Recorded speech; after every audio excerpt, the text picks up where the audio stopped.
Good morning. Welcome to all of you this morning.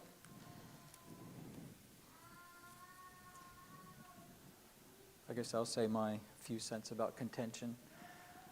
I feel maybe more conviction than anything else about it. I think John was the one that said about how we all struggle with it.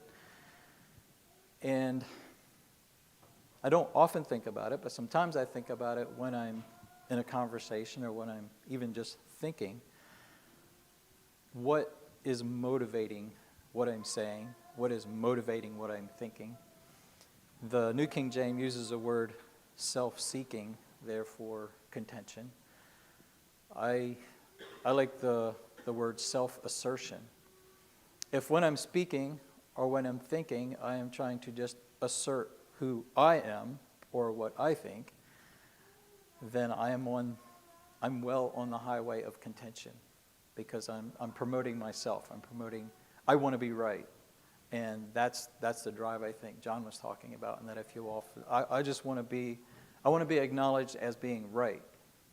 Doesn't really matter if you all are right or not, just as long as you say, I'm right, then I'm okay.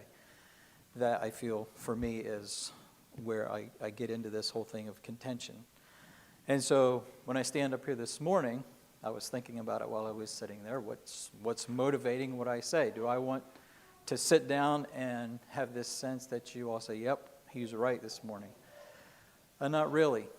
I want that part of me to be dead this morning. And I want to share something that shows, that proves, that acknowledges, that magnifies, that glorifies God as being right. And if we all agree with that, then the contention's gone and we're all looking at the right thing. So that's my goal this morning, that we can hear what God's telling each one of us, and it may each be a different thing. I'm sure that what I've gathered from what I've studied is possibly going to be very different from what some of you receive as God speaks to your heart. I've taught school long enough that it's happened several times where I'll hear one of the students or someone that sat under my teaching express what they got out of something I said, and I'm like, where did they get that? Like, I don't really even remember saying anything like that. But I am convinced that something I said, God used to speak to them what they needed to hear. And it was not something that I had in mind, and I trust that will happen this morning. I guess the seed for what I'm sharing this morning comes from Romans, the one verse that we talked about as being maybe the key verse in Romans, which I will read. It says, actually 3 verses. I am not ashamed of the gospel of Christ, for it is the power of God to salvation for everyone who believes, for the Jew first, and also for the Greek. For in it the righteousness of God is revealed from faith to faith, as it is written, the just shall live by faith. And then it talks about for the wrath of God. And I remember when we went over that, one of the first, I think Bradley was up here maybe, I got this picture of that last half of the first chapter of these people that the wrath of God is being revealed to. The very, very graphic. We don't even have to use a lot of imagination. You can just read the news or look around, and you see this happening, and you hear it happening, and you feel the results of it. But what about this righteousness of God being revealed? Where it says in verse 17, for in the gospel, the good news, the story of what Jesus brings to us, in that, the righteousness of God is revealed from faith to faith. As it is written, the just shall live by faith. And that's what I want to think about this morning. This whole thing of God's righteousness being revealed from faith to faith. And I like to simplify that word righteous to simply right. God's rightness is revealed from faith to faith. What does that look like? And so first, I would like to talk a little bit about faith, maybe get us on the same page about at least what I'm talking about, what it is, so you have a definition. We can all have the same definition of what faith is. But before I do that, I decided to parenthicate, is that a word? This talk with a story. I'm going to read half of the story here at the beginning and then the other half at the end. It's in a book called Courage Stories by Joe Wheeler. I don't know how many of you are familiar. I just came up with this book this past week. So it's a story about courage, but I want you to think about this little girl, and after I read this first part, we'll talk about what faith is and maybe help give us a little picture of faith. Little Valerie, stunted, malformed though she was, only her father would call her beautiful. Though everyone knew she couldn't live long, that reality did not keep her from flirting from ward to ward with her twisted, crumpled wings. Then Billy, victim of a horrendous car accident, was brought in. Such a long time ago now, but I cannot forget her. Although she had neither red hair nor freckles, somehow she contrived to be for me a combination of Peppermint Patty and the little red-haired girl. She combined the same contrasting characteristics of indomitability and innocent appeal. Certainly not a presupposing child in physical appearance, she was, I suppose, when I knew her, 10 or 11 years old. It was difficult to be sure of her age from her appearance. Her somewhat stunted, malformed frame made her appear younger than she was, while her small, oval face most commonly wore an expression that would have seemed more at home on the face of a grown woman.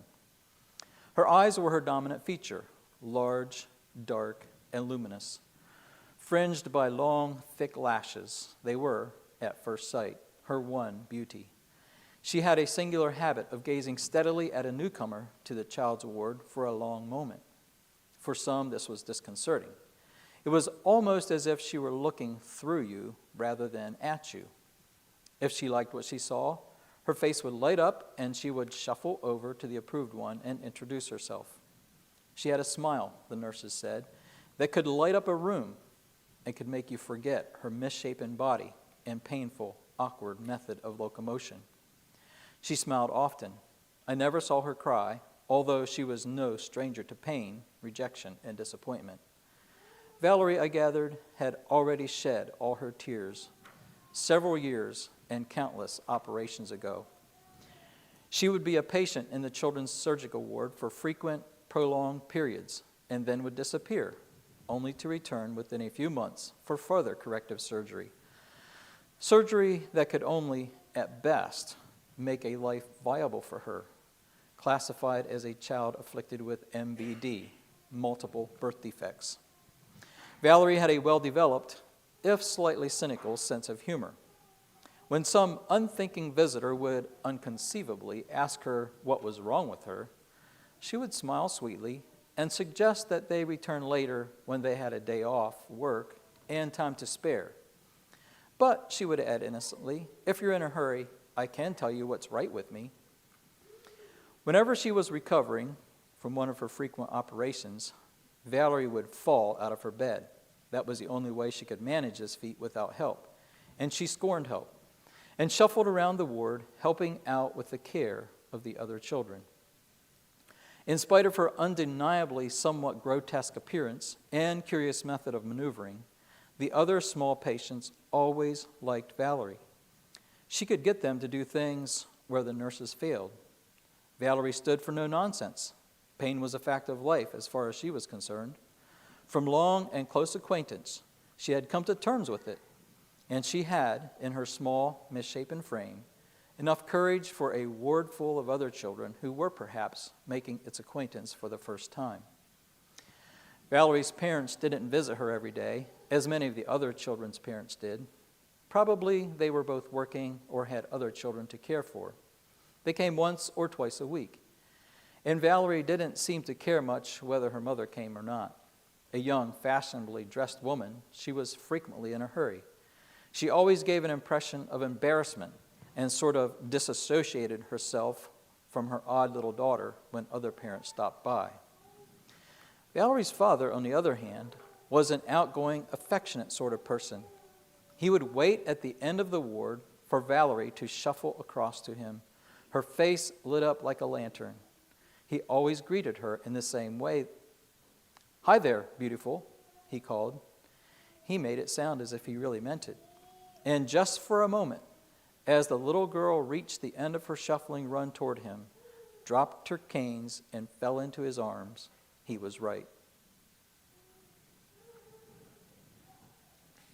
There you have a picture of a girl who has pretty much everything in life seem to be going against her, and yet she makes a very positive and light atmosphere for the people around her in this children's ward.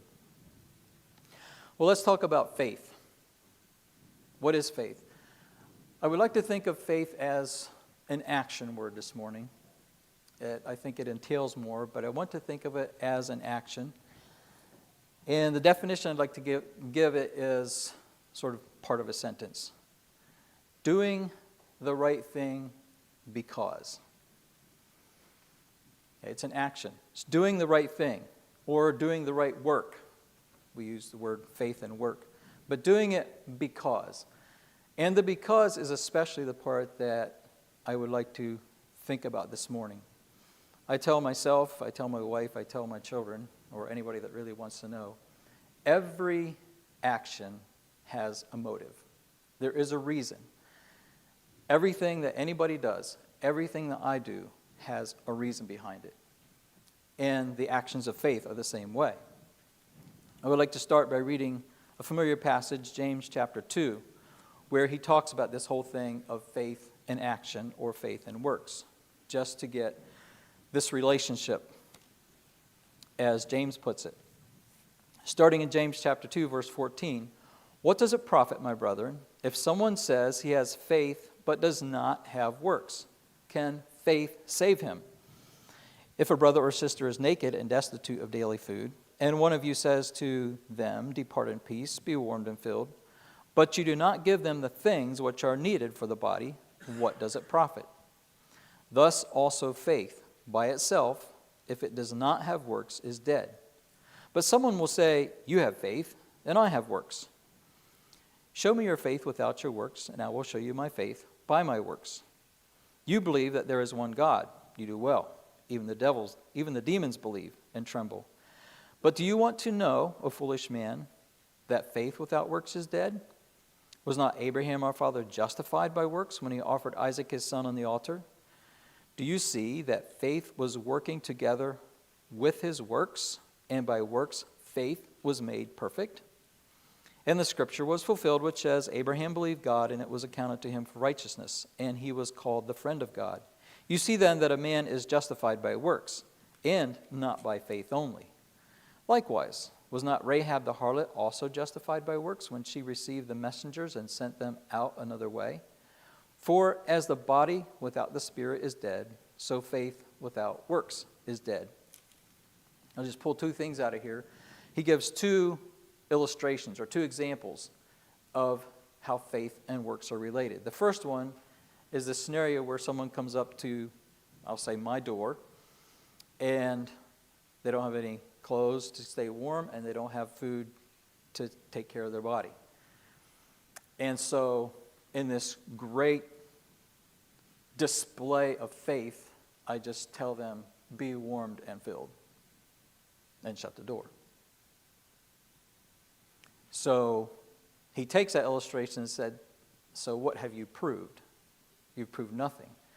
Faith is only made obvious or proved to be right or displayed properly by, if you have some clothes, give them. If you have some food, give them, and they will be warmed and filled. There is an action that goes along with it to show it. He says, well, some people will say, well, I have faith and you have works. So maybe I'm the one that makes a statement and somebody else gives them the clothes. He doesn't dispute that. He just says, well, okay, well, you show me your faith without your works, and I'll show you my faith by my works. The implication is the one will not be seen. The other implication later on in the chapter is it's not even faith. Because the next illustration, he says, is just like the body without the spirit is dead, so faith without works is dead. So if you are not generating some activity by your faith, then your faith is lying in a coffin. It doesn't amount to anything. So to separate the two is to like kill them. Basically, I guess I'll say it that way, just to kill faith. Faith and action, faith and works, are married. They're one. They're not courting, they're not dating, they have become one. So faith is an action because. I guess if I was to give this a title, I wasn't sure what words to use, but I used this. I'm going to call it maybe the 5 flags of faith, or maybe the 5 foundations. But there are some obvious things that are present when there is faith. And there are some obvious things that maybe are not so obvious that are present as well. And I would like to look at those. So I want to start with Hebrews 11 to pull these things out. Again, another familiar passage. And this passage, I'm only going to read half of it, and the rest of it I might refer to. It's familiar. But this passage, picking up from Romans 1:7, is a passage that shows the righteousness of God displayed through people that lived by faith, as it says, from faith to faith. So verses 1 through 16 in Hebrews chapter 11 go like this. Now faith is the substance of things hoped for, the evidence of things not seen. For by it the elders obtained a good testimony.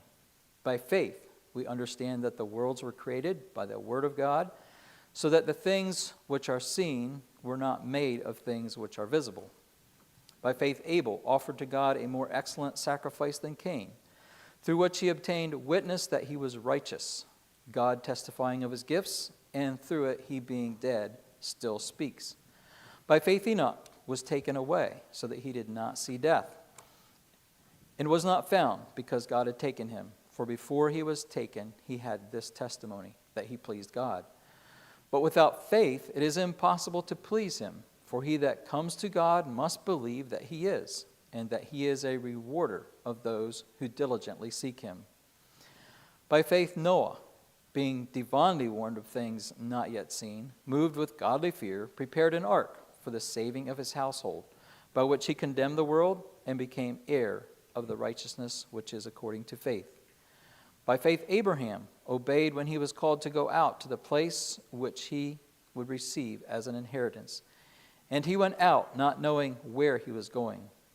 By faith he dwelt in the land of promise, as in a foreign country, dwelling in tents with Isaac and Jacob, the heirs with him of the same promise. For he waited for the city which has foundations, whose builder and maker is God. By faith Sarah herself also received strength to conceive seed, and she bore a child when she was past the age, because she judged him faithful who had promised. Therefore from one man, and him as good as dead, were born as many as the stars of the sky in multitude, innumerable as the sand which is by the seashore. These all died in faith, not having received the promises, but having seen them afar off, were assured of them, embraced them, and confessed that they were strangers and pilgrims on the earth. For those who say such things declare plainly that they seek a homeland. And truly, if they had called to mind that country from which they had come out, they would have had opportunity to return. But now they desire a better, that is, a heavenly country. Therefore, God is not ashamed to be called their God, for he has prepared a city for them. So the 5 things that I'd like to pick out of here, 2 of them are in verse 1. It says, faith is the substance of things hoped for. So that hoped for part. If there is faith, there is a hope. Okay? The second one, it says, it is also the evidence of things not seen. So if there is faith, there are some things behind the scene. There are some things that are there that this faith is giving evidence of. Verse 6 has two of them. It says, without faith it is impossible to please him, for he that comes to God must believe two things. One is that God is. He exists. And the other thing is that God rewards. Okay? He's a rewarder of those that seek him. And the fifth one is in verse 15, where it says, if they had called to mind the country they had left, they would have opportunity to have returned. From that verse, it is obvious that a person with faith is making a shift. They're letting some things go, and they're hanging on to something else. So we'll use the phrase, they're a person of faith. They are letting go of something so that they can have what their faith is leading them to. I'm going to put them in a different order than they're found there. I'm going to start with verse 6, where it says, God is. In some ways, I think these things are maybe generic to any faith. If you are going to put faith in something, there are some things that are made obvious. I never tried to teach it much because I thought it was so annoying, but the theory of evolution, in school, we would come across this. And one of my comments I usually make after I talk about it for a little bit is, a person who believes in evolution probably has a stronger faith than any Christian I know, because it is so difficult to really believe that this kind of thing could happen. There's absolutely no good evidence for it, but they choose to believe it anyway. So they believe that evolution exists. Okay? So that's where their faith is, that things improve themselves. That's a belief. They have a faith in that, so they believe that exists. Well, a person who believes in God, if he's going to come to God, he must believe that God exists. Probably my favorite biblical story or example of this is a story of Moses. When he was out in the wilderness with these sheep, out there in kind of no man's land, and he meets this bush that's burning. And he says, I want to see what this is. And there he meets God. And sort of some interesting things happened, and it makes me wonder, so what all was going on in Moses' life up to this point? But that encounter left Moses with an indelible belief that God existed, even though he couldn't see him. That belief was so strong that when he climbed these mountains, the one time he was up, he says, God, I would just like to see you. You wouldn't ask to see something that you didn't really think existed. But all through that experience of him in Egypt, talking to Pharaoh, taking these millions of people through the sea and through the desert, he was constantly, every time he came up against something, where did he go? He believed God existed. He would fall on his face, go to the tent, and talk to God. He believed God existed. As a matter of fact, when he asked God his name, what did God say? I am that I am.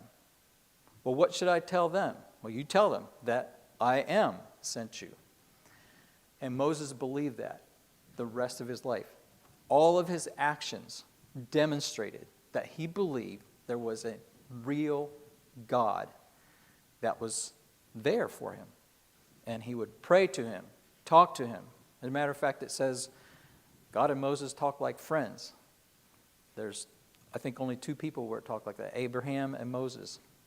They believed God. Abraham believed God existed, because every time God had told him something, he responded like this was a real person.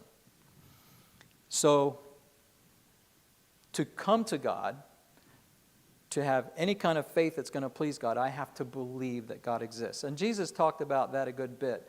I'm not going to refer to them, but you read through especially the Gospel of John, and Jesus is often talking about his Father and how what he is doing is based on the fact that his Father exists, and they communicate, they do things. Matter of fact, toward the end, when Philip said, well, just show us the Father and that'll be enough. It's a little different subject, but Jesus says, well, here I am. Haven't I displayed that? You're looking at me, and I am evidence of the Father's existence. We should be the same way. In Hebrews 1, specifically referring about how Jesus demonstrated that, it says, the first three verses, God, who at sundry times and in various ways spoke in time past to fathers by the prophets, has in these last days spoken to us by his Son, whom he has appointed heir of all things, through whom also he made the worlds. And I like verse 3, who, being the brightness of his glory and the express image of his person. Jesus was a living expression of the existence of God. So we need to believe that God exists. That I will call flag number 1 of faith. And the second one, believe that he rewards those who diligently seek him. And again, I could refer to the life of Moses and Abraham, but we'll go to other ones. But Moses was constantly doing things expecting God to respond, expecting God to return. And God did. James 1:12 says this, blessed is the man who endures temptation, for when he has been approved, he will receive the crown of life, which the Lord has promised to those who love him. God has promised that when we seek him in every situation, he will respond with a crown of life. And I'm not going to take time to talk about that, but I'll let you think about what is that? It's like we can think of heaven, but I think there are times in this life when we experience this. A crown means that we've found, I don't know if you want to call it control or kingship over something. When we do what God says, we have God's authority. Jesus promised that to us. And I think we can experience a crown of life in that way. Revelation chapter 2 and 3, I'm going to just cite these verses that Harvey told us when he went through the 7 churches. But after every one, Jesus promised something to those who overcome. And I just want you to think about what those are. Revelation chapter 2, verse 7 says, he who has an ear to hear, let him hear what the Spirit says to the churches. To him who overcomes, I will give to eat from the tree of life, which is in the midst of the paradise of God. So when we follow God, we seek him and get to that overcoming point, we get to eat of this tree of life. Another one in verse 11, he who has an ear to hear, let him hear what the Spirit says to the churches. He who overcomes shall not be hurt by the second death. These are promises of reward that God gives us. Verse 17 of the same chapter, he who has an ear to hear, let him hear what the Spirit says to the churches. To him who overcomes, I will give some of the hidden manna to eat, and I will give him a white stone, and on the stone a new name written, which no one knows except him who receives it. This is like sort of I don't know if you want to call it a secret between God and this person. But God promises that closeness to us, those white robes. Verse 26 through 28. And he who overcomes and keeps my works until the end, to him I will give power over the nations. And then a quote from the prophets. He shall rule them with a rod of iron. They shall be dashed to pieces like the potter's vessels, as I also have received from my Father. And I will give him the morning star. Some more things. God rewards those who stick with him to the end. Chapter 3, verse 5. He who overcomes shall be clothed with white raiments, and I will not blot out his name from the book of life, but I will confess him before my Father and before his angels. Verse 12. He who overcomes, I will make him a pillar in the temple of my God, and he shall go out no more, And I will write on him the name of my God and the name of the city of my God and the New Jerusalem, which comes down out of heaven from my God, and I will write on him my new name. Wow, going to have God written all over him. And verse 21, to him who overcomes, I will grant to sit with me on my throne, as I also overcame and sat down with my Father on his throne. Jesus, finally, the last one says, you're going to be sitting right where I am, on the throne. So we must believe God exists and that he rewards, he responds, he comes through for every person that seeks him and follows him. That is a second flag. And maybe I'll just refer to Matthew 25. It has 3 stories in there. One of the 10 virgins, one of the talents, and the goats and the sheep. And I think we know them well enough to know that the parts of those stories where people hung in there and sought God, he responded and rewarded them. 5 of the virgins got to go in. Some of the men with talents said, I gave you cities. The sheep that had done what Jesus did entered into the joy of their Lord. God rewards those who seek him. Then we'll go to verse 1. And he talks about 2 things there. The things hoped for and the things not seen.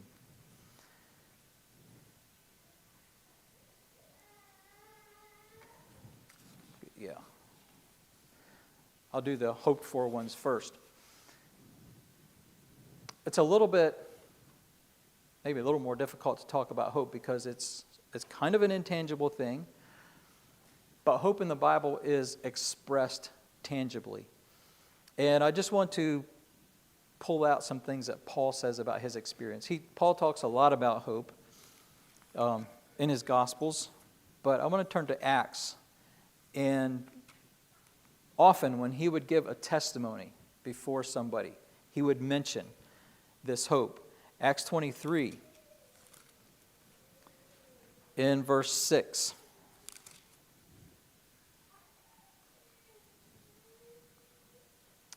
He was before the Sanhedrin, I believe, at this point. And it says, when he perceived that one part was Sadducee and the other Pharisee, he cried out in the council, men and brethren, I am a Pharisee, the son of a Pharisee. Concerning the hope and resurrection of the dead, I am being judged. Paul realized that he was in this position because of a distinct hope he had for himself and his people. And of course he used it here, it seems like, to be contentious maybe, I'm not sure. It creates a great big fracas. But he was there because of a hope, a real hope that he was tangibly walking toward. 26, Acts 26, verse 6 and 7.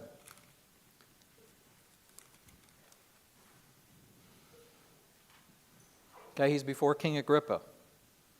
And in verse 6 he says, and now I stand and am judged for the hope of the promise made by God to our father. To this promise our 12 tribes, earnestly serving God night and day, hope to attain. For this hope's sake, King Agrippa, I am accused by the Jews. Again, he has a hope. It's based on something solid, based on a God that's invisible, that made some promises.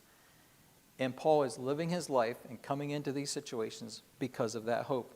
And one more in Acts chapter 28, verse 20, toward the end of his experience. These people are coming to his prison house, and he's talking to them. This is one of the things he says. For this reason, therefore, I have called for you to see you and speak with you, because for the hope of Israel I am bound with this chain. It seemed to be the thing that kept Paul going in the midst of all of this opposition, in the midst of bondage, in the midst of injustice, was a hope that kept him strong. That is an evidence of a man living by faith. He will have a hope that's keeping him going. And let me just read one thing out of his one letter to the Philippians. Philippians chapter 1, verse 20.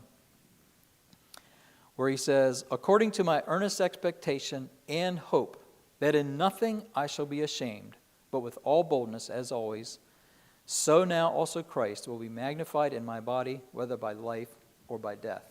It gives you a little more of what this hope is. He is living in the hope that everything he is doing, he will not be ashamed. He has been walking this path, saying these things, and he is expecting that he will not be ashamed in the end, that this was all a hoax.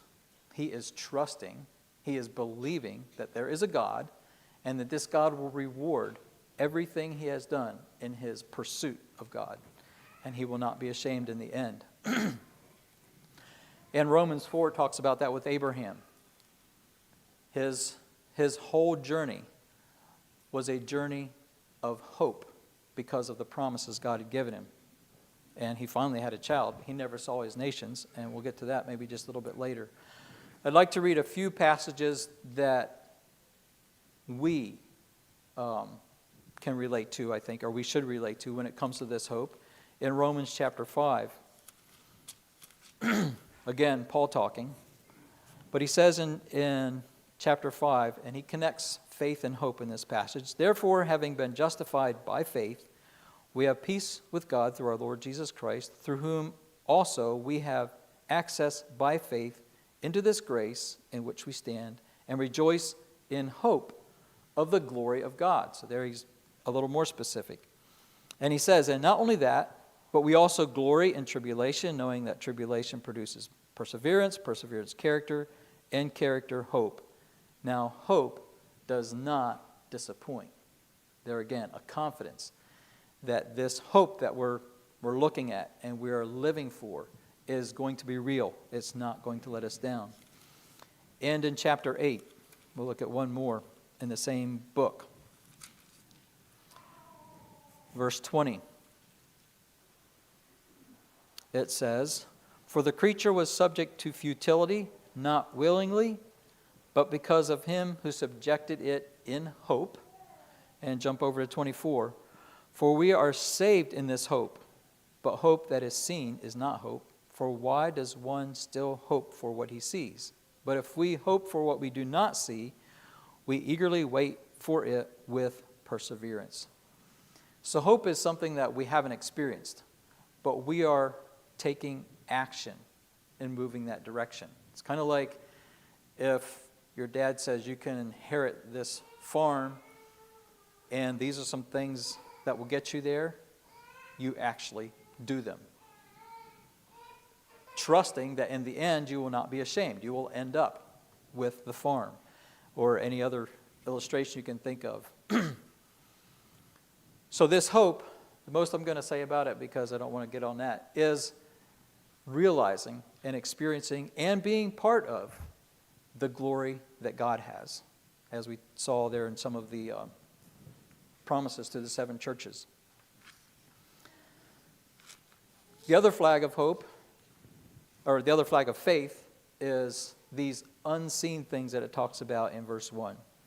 So it says, faith is the evidence of things not seen. So what are these things? Well, Romans, the passage right before, I think, or right after what I read, talks about a visible creation displaying an invisible God. So that is one of the unseen things, is this God that we cannot see. Okay, so, and we could mention a few things, but Jesus, in a sense, made that visible for us. He said, if you see in me, you've seen the Father. But many of the promises that God gives us are promises that we do not see. Let's just take a look at a few of those, or maybe I'll refer to them. One in John, when Jesus came back from the dead and met with the 12 in this room, he poofed, appeared to them, and Thomas wasn't there. And the next time Thomas was there, and Jesus had this little exchange with him and said, I want you to put your hand in my side and finger in my hand. And what did he tell him? He said, blessed are you that now that you have seen. But he says, blessed are those who have not seen and still believe. Faith is willing to believe in things that we cannot see. Moses never entered the promised land, but he never doubted that that's where God was taking them. And he regretted the situation that didn't let him in. He did get to see it, but he never experienced it. Abraham never saw this huge nation that God promised of innumerable people, number of the stars, number of the sands of the sea. He never saw the promised land, the land that God said, I am going to give you. Well, he saw it, but he never saw it as his.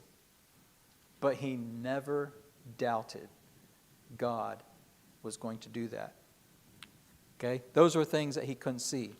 1 Corinthians says, eyes haven't seen the things that God has prepared for those that love him. The things that we are hoping for are unseen things. And our faith is in those. And we act on those things. Joseph, another example, never saw the promised land. But he says, when you go, he didn't say if you go. He says, when you go, take my bones and put them in the promised land. He never doubted the promise. And the prophets, Jesus said that the prophets would have loved to see the things that you see. They prophesied them, they talked about them, but they never saw them. But all of their actions were based on what God had promised. And that was their faith. And the last flag of faith is the letting go. Kind of like a paradigm shift. I want to point out some things in the first couple of people that we read here in Hebrews that shows that faith shifts our focus from one thing to another. It shifts our life from one to another. Abraham, I don't think it says it here, but Abraham left a land that was his homeland, where his family was, everything he knew. He left that behind to experience God's promise. And even though he never got the new land, he let go of that. It says in Hebrews that if he would have had a mind, he could have went back. But that wasn't. He let go of that. Let's take a look at Abel. It says, Abel offered a sacrifice more excellent than Cain's. And it says, even after he left this life, he still had a voice. It was that voice of faith. Enoch left this life for another one. And it was his faith that did that for him. His testimony was he pleased God. Noah left a pre-flood world and lived in an ark. And lived in a completely different world, which he would have never experienced had he not put faith in what God had told him. And Abraham, Moses, it specifically says in Hebrews, he chose not to be Pharaoh's son, but he left that behind to be with the children of God and experience what God had promised them. One of the flags of our faith is that we leave behind what has nothing to do with this God that we say exists and rewards those, and we put all of our eggs, all of our ducks, all of whatever we have in what God has promised us. It's all there. We don't leave a few back here just in case it doesn't work out. We let go of the past. I would like to read Mark 10, Jesus' comment on this.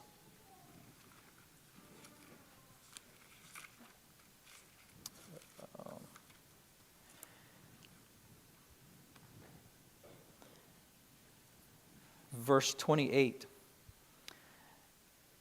Then Peter began to say to him, see, we have left all and followed you.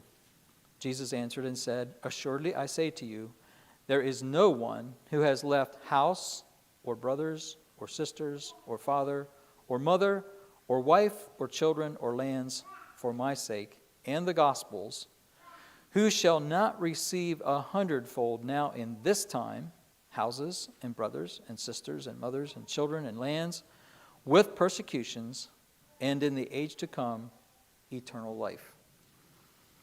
If we want to experience the promises that God gives us, we need to let go of this life to experience His life.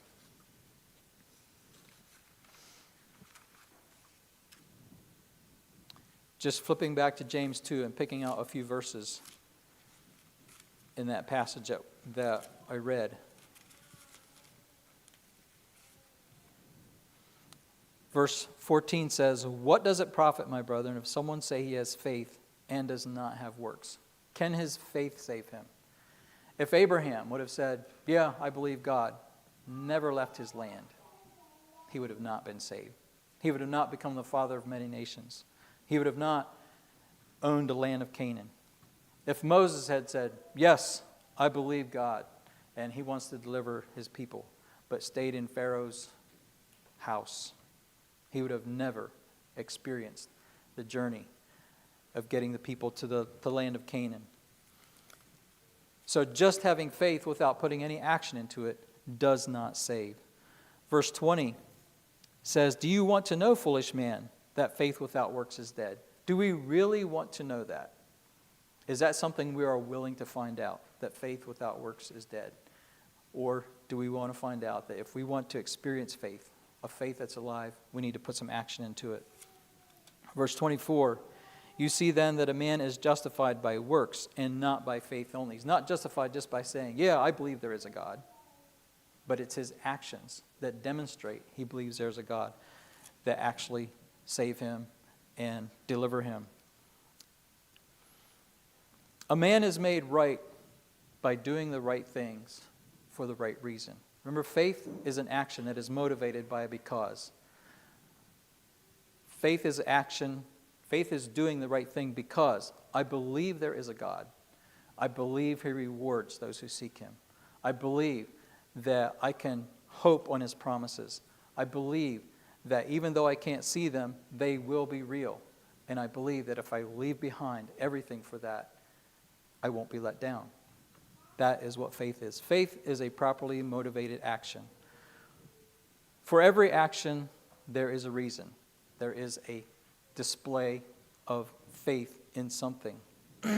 George MacDonald says, "The principal part of faith is patience." And I don't know if you thought about it, but several times in the things I read, there's talk about endurance, perseverance. Our faith is going to be tried, and things aren't just going to happen overnight. Let me read the rest of this story about Valerie. The faith she expressed in this first part of this story was that her deformity, her issue, did not keep her from being a real person that could actually bless others. And she put it into action. She would fall out of bed so that she could go help in the ward. She would express to people that ask her what's wrong with her, that there is something right with me. Those were actions of faith. But this also spilled over into another person's life. Then one cold, windy autumn night, Billy came into the ward. Actually, it was very early in the morning, before dawn. He came up from emergency surgery following a 3-car wreck on the M2 expressway. His parents are relatively unhurt, but Billy had been pinned in the wreckage for a long time and had sustained severe injuries to his legs. The tentative prognosis was that 8-year-old Billy had taken his last steps. The doctors and nurses thought so. Billy's parents thought so. Billy himself was sunk in deep depression. He knew he would never walk again, let alone run, jump, play soccer, or do any of the other things that made his life worth living. Valerie, however, had other ideas. After summing up the situation, she decided that the prognosis was nonsense. "The kid'll walk," she declared. Valerie spoke with authority. She had been there. She knew. When fairly well along in his convalescence, Billy still steadfastly refused to get out of bed, put his feet on the ground, and tried to stand. Valerie took over his case. Not without considerable difficulty, she maneuvered the mobile walker over to his bedside immediately after breakfast one morning and issued her first, but not her last directive. "Out of that bed, kid," she ordered. "It's time to get up." Paying no attention to Billy's tearful protestations that he couldn't walk, and heedless of his demands that she go away and leave him alone, she, by sheer force of will, inveigled him out of his bed and into an upright position, and finally into the walker. It took her 9 weeks, weeks of unrelenting, continuing perseverance, but she did it. She spent what must have been desperately exhausting hours with him every day. She refused to give up. At the end of the day, she would crumple, quite literally, into an untidy heap on the floor and would be asleep before a nurse came by to lift her into her bed. She put up with all kinds of abuse from her unwilling patient. I saw her visibly rattled on one occasion. I only saw her visibly rattled on one occasion. Once, early on in the rehabilitation program, Billy, frustrated by his own slow progress, lost his temper and stormed at her. "Valerie, why can't you leave me alone? What do you know? You're weird." Valerie stopped dead. Her little face went white and her chin quivered. She looked as close to tears as I ever saw her, but only for a moment. Then she stuck out her chin and fixed the red-faced boy with those eyes of hers. "I know it," she said slowly and distinctly, "but I can't help it, and you can. Come on." After that, things went better. Billy became more cooperative, and some weeks later, when he began to share her faith in his ultimate recovery, even enthusiastic. The two children eventually became fast friends. Then, close to 3 months after he entered the hospital, Billy closed the curtains around his bed, dressed himself in the new suit his excited parents had brought, packed his things into his small suitcase, and walked. Yes, walked confidently around the ward to say goodbye. We all, staff and ambulatory children, gathered at the window to wave at him as he walked with his parents to the parking lot out in front of the hospital. Valerie was there with us. Billy, grinning from ear to ear, turned and waved. We waved back. Valerie couldn't wave. She needed both hands on her canes to support herself. If she let go, she would fall over. Her face betrayed no sign of emotion, but her tiny knuckles, as she clutched the handles of her walking cane, were suddenly very white. Many of us, watching the little tableau, could scarcely bear the contrast. The excited, happy little boy who learned to walk again, and the tiny, misshapen little girl who would never walk properly. It was almost too much for us.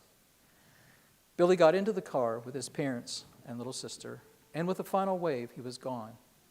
We stood staring out into the courtyard, unwilling to move. Valerie was the first to speak. "Well," she said, "what are we all staring at? There's work to be done. Come on, it's time to get the trays round for supper." One moment. Did I say the little girl who would never walk? Correction.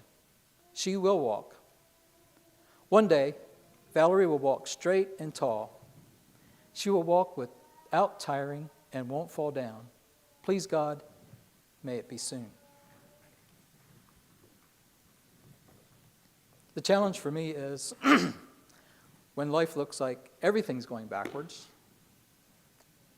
do I still believe that there is a God, that He rewards those who seek Him, that I can trust His promises even though I can't see them, and that I can believe that someday it'll all come through if I let go of this life and embrace a new life. The challenging part of that story is here was a girl who had put her entire life into a boy that could walk, knowing that she couldn't. It reminds me a little bit of Moses when he got to the end of his journey and he couldn't enter into the promised land. But am I willing to invest in other people to see God's promises come true? Because this story isn't just about me. It's about a whole line of us Read chapter 12 in Hebrews. I'm only part of a story, and I need to believe in the section that God gave me and believe that He will use that to put a big story together.